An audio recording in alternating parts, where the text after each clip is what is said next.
Hai semuanya, Assalamualaikum warahmatullahi wabarakatuh. Terima kasih yang udah klik video ini dan selamat datang kembali di channel aku.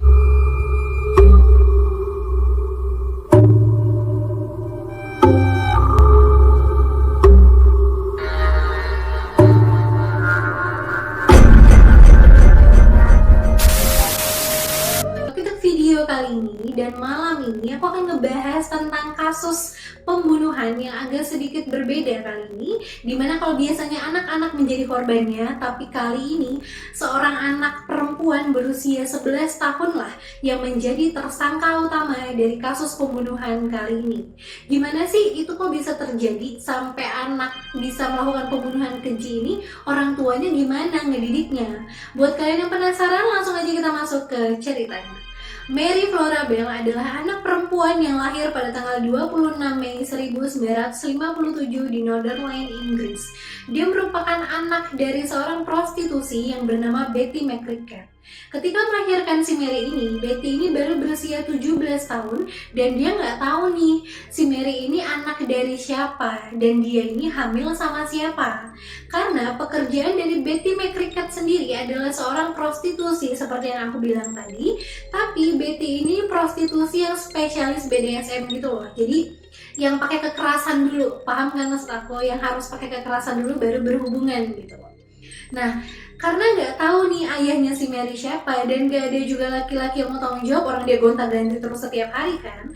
Akhirnya tiba-tiba nih setelah dia selesai melahirkan si Mary masih dalam keadaan masih bayi, masih kecil, si Betty McCracken ini ketemulah sama laki-laki yang bernama Billy Bell. Nah, dan mereka ini ngerasa cocok nih, menikahlah mereka berdua. Karena nama suaminya ini belakangnya ini Billy Bell kan. Akhirnya nama belakang suaminya ini disematkanlah ke nama anaknya ini, jadi Mary Flora Bell. Walaupun si Billy Bell ini bukan ayah kandungnya si Mary gitu loh. Tapi karena Mary ngerasa nama belakangnya si Billy ini ada sama dia, Mary pun merasa bahwa Billy Bell ini memang ayah kandungnya. Karena penasaran, Mary nanya dong ke ibunya, ke si Betty ini kan, Mama, Billy Bell itu ayah kandung aku ya, kata si Mary ini. Dan dengan entengnya si Betty itu ngejawab bahwa bukan, Billy Bell itu bukan orang tua kandung kamu itu bukan anak kami, kamu tuh anak setan, katanya kayak gitu. Bayangin ibu kandungnya ngomongin anaknya sendiri anak setan, coba. Terus, karena memang pondasinya si Betty ini bukan perempuan baik-baik ya, dia pun ternyata mendapatkan laki-laki yang tidak baik juga. Karena ternyata Billy Bell ini merupakan orang yang suka melakukan tindakan kriminal seperti merampok dan mencuri dan menjadi langganan keluar masuk jeruji besi gitu loh. Tapi ya udah, mereka tetap hidup berbarengan kan, karena sama-sama dua-duanya nggak baik gitu loh. Kalau baik jodohnya baik, kalau nggak baik jodohnya juga nggak baik, katanya kan kayak gitu. Tapi yang menjadi korban dari kedua perilaku mereka ini adalah si Mary Bell, ya kan? Mary Bell ini pun dari kecil dia tuh merasakan penderitaan karena si Betty ini tidak menginginkan keberadaannya, tidak mengurusinya, kasarnya menelantarkan si Mary lah gitu lah. Terserahlah kamu mau jadi apa, mau gimana, terserah, bodo amat. Karena sebenarnya Betty ini juga gak mau si Mary itu ada di dunia, ya kan? Jadi si Betty ini kerjaannya mabuk-mabukan aja, ya udah menikmati pekerjaannya sebagai prostitusi. Dan saking dia nih nggak mau nih Mary ini ada di dunia, Betty ini berulang kali melakukan tindakan yang membahayakan untuk menghilangkan nyawanya si Mary Bell ini. Betty ini pernah melakukan dengan sengaja menjatuhkan badannya si Mary Bell ini dari jendela, dari atas kasur didorong supaya jatuh ke bawah dengan harapan si Mary ini akan meninggal gitu loh. Dan si Betty ini juga pernah mencekoki terus makanan tanpa berhenti ke Mary Bell ini dengan harapan Mary Bell akan mati tersedak gitu. Terus katanya juga dari Mary Bell bayi, Betty ini selalu memberikannya obat tidur gitu. Jadi supaya Mary Bell ini tidur terus kerjaannya. Karena si Betty ini merasa sangat-sangat keberisikan gitu loh dengan suara tangisannya si Mary Bell, ringam dia sama suaranya. Jadi karena menangis terus, jadi dikasih obat tidur sama si Betty ini. Jahat banget sumpah. Kok ada ibu begitu ya? Agak heran juga. Karena nih ya, didikan ataupun perilaku yang didapatkan si Mary Bell dari dia kecil sampai dia tumbuh dewasa tuh kasar gitu-gitu terus dari emaknya ini ya kan. Akhirnya si menjadi anak yang rebel, pembangkang, premannya sekolah. Dia suka malak teman-temannya, suka mintain duit ke teman-temannya, suka ngajak berantem teman-temannya, dan malahannya katanya pada usia dia 9-10 tahunan itu dia sudah menjadi perokok. Dan kalian tahu, dia kalau ngerokok di kelasnya itu tahu, bukan matiin rokoknya di asbak, bukan. Dia tiba-tiba aja kayak ngerandom itu milih orang, terus matiin rokoknya di pipi teman-temannya, di muka teman-temannya dia ngasih. Matiin itu rokoknya. Kalian ya Allah, ngerasa gak sih kasihan banget gitu loh jadi teman-temannya, gak ada angin, gak ada hujan, tiba-tiba mukanya dijadiin landasan matiin rokok, kayak muka teman-teman itu asbak kali ya mungkin dikiranya ya. Terus Betty lagi Mary ini juga dikatakan suka menyiksa dan membunuh hewan. Ayo, udah gak asing lagi dengan kata-kata itu kan? Udah kayak ngerasa familiar?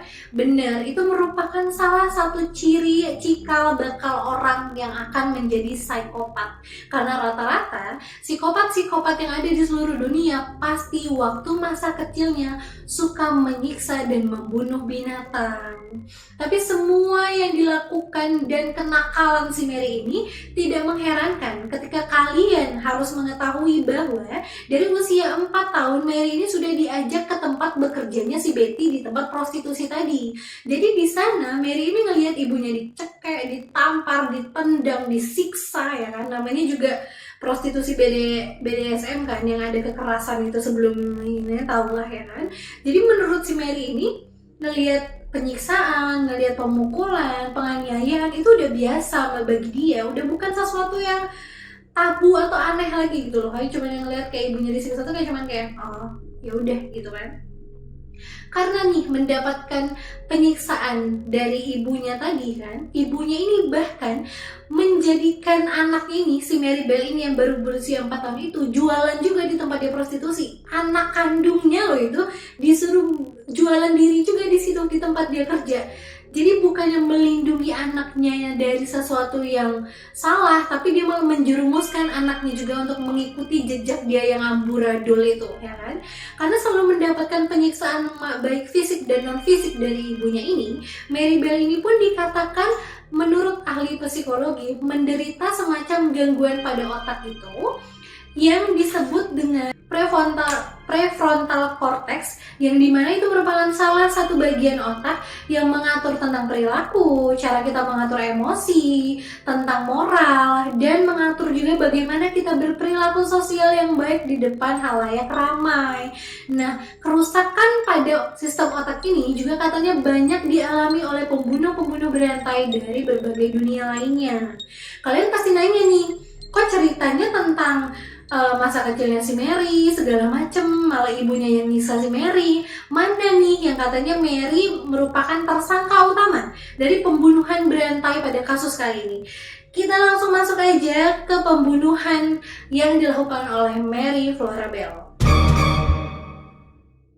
Jadi pada tanggal 25 Mei 1968, tepat 1 hari sebelum ulang tahun si Mary ini membunuh seorang bocah laki-laki yang baru berusia 4 tahun dengan cara mencekiknya hingga anak kecil itu meninggal dunia di dalam rumah kosong.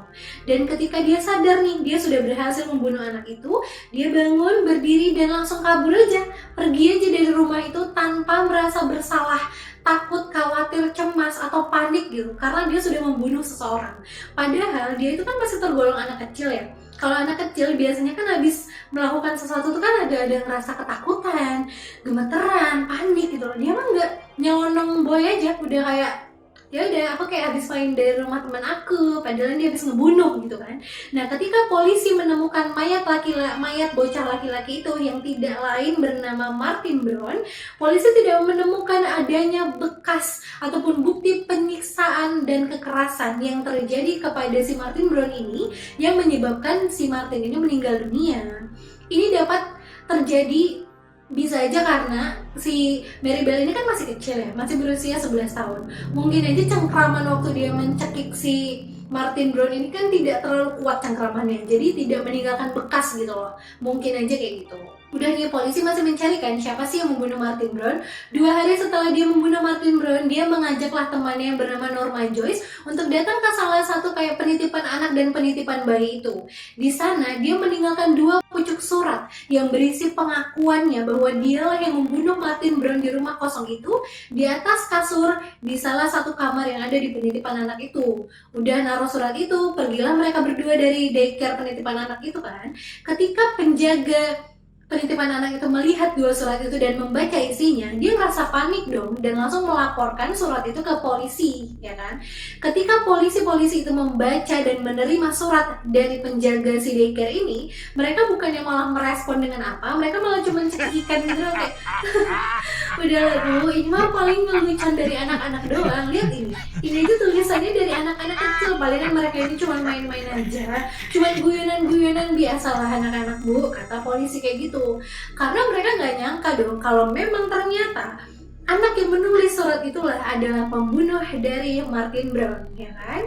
Udah nih, lewat nih, bebas nih si Mary Bell, ya kan? 2 bulan semenjak kejadian mereka naruh surat itu, Mary Bell dan Norma Joyce ini berencana untuk melakukan pembunuhan lagi terhadap anak kecil, dan mereka lagi memikirkan nih, siapa nih anak kecil yang kira-kira harus kita bunuh selanjutnya. Akhirnya pilihan itu jatuh kepada anak berusia 3 tahun yang bernama Brian Ho, yang merupakan anak dari tetangga si Mary Bell ini. Bayangin loh, anak umur 11 tahun ya kan, temenan nih berdua merencanakan pembunuhan.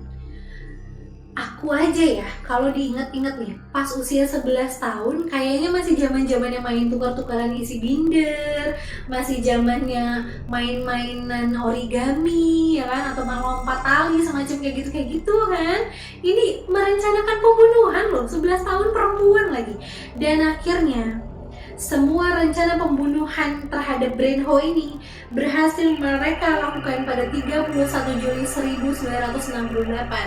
Ceritanya waktu itu si Brian Ho ini lagi main kan di taman kayak gitu. Datanglah si Mary Bell ini sama si Norma Joyce ini ngambilin si Brian Ho ini, ya kan. Mary Bell ngomong nih, Brian sini yuk mainnya sama kakak, kata si Mary Bell ini, ya kan. Ya karena si Brian Ho ini masih 3 tahun loh, dan dia ngerasa juga itu mungkin tetangganya, familiar juga sama mukanya, dan ngerasa kayak asik, ada yang ngajak main aku, ya kan. Akhirnya dia mau, ayo kak, gitu kali kan.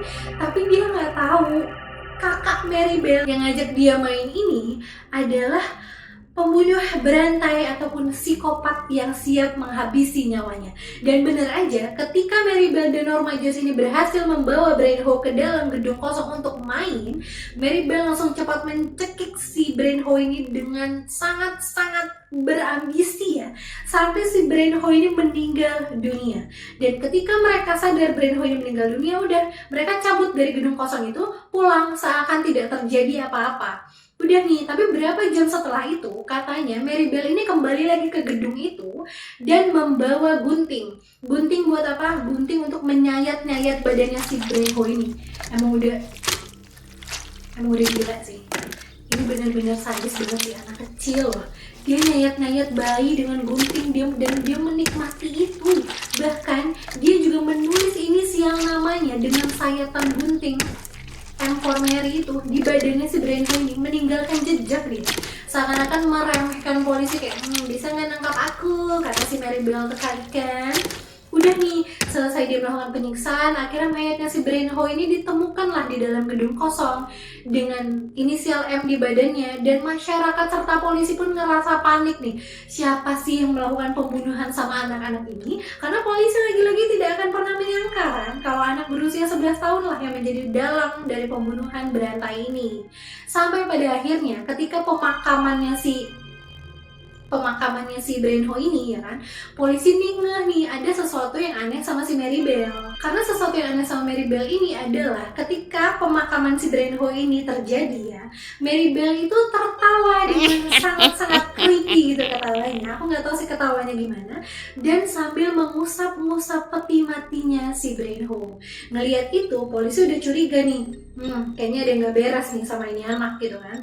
Karena kecurigaan polisi saat itu, polisi pun langsung langsung melakukan investigasi lagi selama berbulan-bulan dan sangat berhati-hati dan lebih teliti lagi dalam mengidentifikasi sebenarnya siapa sih dalang dari pembunuhan 2 anak laki-laki ini. Dan akhirnya semua pertanyaan polisi pun terjawab karena pernyataan dan pengakuan serta kesaksian dari Norma Joyce. Ya, yang lain dan tidak bukan adalah teman dari Mary Bell. Norma Joyce pun akhirnya mengakui bahwa dia dan Mary Bell lah yang ada di gedung kosong itu dan menjadi saksi bahwa Mary Bell membunuh Brenho pada saat itu. Namanya juga mungkin Norma Joyce ini masih kecil ya, ditekan terus sama polisi, di-pressure terus sama polisi, dia juga ketakutan kan. Akhirnya dia ngaku sama polisi, diceritakan lah. Dan karena kesaksian si Norma Joyce ini, dipanggillah Mary Bell, diadililah mereka berdua. Ketika sidang, Norma dan Mary Bell ini malah berantem. Si Norma ini nyalahin si Mary, Mary nyalahin si Norma. Norma ini mengaku bahwa bukan pak, bukan saya yang melakukannya, saya tidak membunuh Brenho pak. Justru saya melihat Mary mencekik Brenho dan saya memohon kepada si Mary pak untuk tidak melakukan itu kepada Brenho karena saya kasihan pak, Brenho itu masih kecil, kata si Norma. Sementara bantahan dari si Mary adalah bohong pak, katanya. Justru saya pak yang menjadi saksi dari kekejaman si Norma pak. Norma yang membunuh si Brenho dan dialah yang mempunyai ide kejam ini pak, kata si Mary.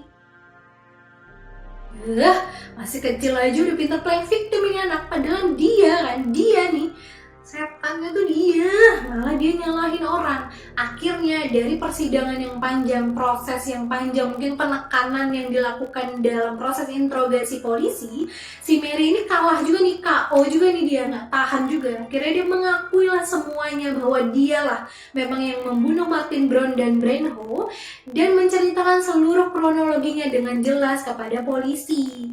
Polisi nanya dong sama si Mary ini ya kan, kenapa kamu membunuh anak-anak yang gak bersalah ini, kenapa?